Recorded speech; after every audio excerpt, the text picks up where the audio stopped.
Shalom sobat pemenang yang dikasih oleh Tuhan, saya percaya hari ini kita berkemenangan bersama dengan Tuhan Yesus Kristus. Sobat pemenang, tahukah bahwa ketika Yesus harus menjadi sama dengan manusia, Ia mati menebus kita, Ia sedang memberikan teladan supaya kita yang menyebut Dia Tuhan, kita mengikuti takluk kepada kasih-Nya, kita bisa meneladani kasih-Nya sehingga hukum yang Tuhan Yesus perintahkan, yang terutama yaitu mengasihi Tuhan Allah, dan yang kedua yang sama dengan itu, kasihlah sesamamu manusia seperti dirimu sendiri, itu bisa tergenapi dalam hidup kita. Jadi Bapak Ibu Saudara yang dikasih oleh Tuhan, kemenangan kita adalah ketika kita bisa mengasihi sesama seperti Kristus telah mengasihi kita. Nah, sobat pemenang, renungan pemenang kita hari ini, gereja yang berfokus kepada Kristus dan kepentingan Kristus pasti bertumbuh dan bertambah. Ciri gereja yang seperti ini, yang pertama, gereja di dalamnya ada saling menasehati, ada nasihat. Nah, sobat pemenang, inti renungan kita hari ini, nasihat menurut Alkitab adalah bimbingan yang bersumber dari kebenaran Tuhan atau firman Tuhan,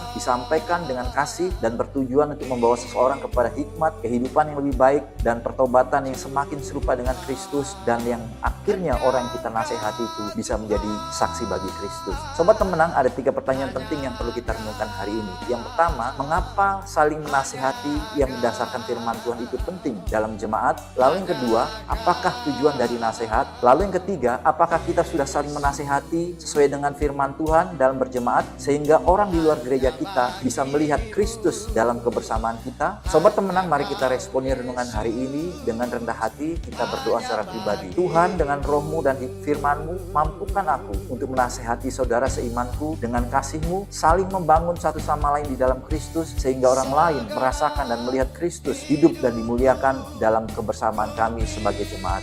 Nah, sobat pemenang, mari kita berdoa syafaat hari ini, berdoa bagi para pemimpin gereja agar tidak tertipu oleh kuasa mamon, tetap murni dalam kasih dan pelayanan. Nah, sobat pemenang, mari kita responi perintah Raja Tuhan kita Yesus Kristus untuk kita menuntaskan amanat agung, mulai dengan berdoa 5 to 1 action everyday hari ini. Bapa, dengan roh-Mu yang kudus, mampukan aku, beranikan aku untuk aku bisa memberitakan kasih-Mu, menyatakan Injil-Mu kepada sesamaku 5 menit pada hari ini ya Tuhan. Nah, sobat pemenang, selamat melakukan firman Tuhan, hidup dalam firman Tuhan, berkarya bersama dengan Roh Kudus dalam menuntaskan amanat agung. Tuhan menyertai kita. Immanuel, Tuhan Yesus memberkati.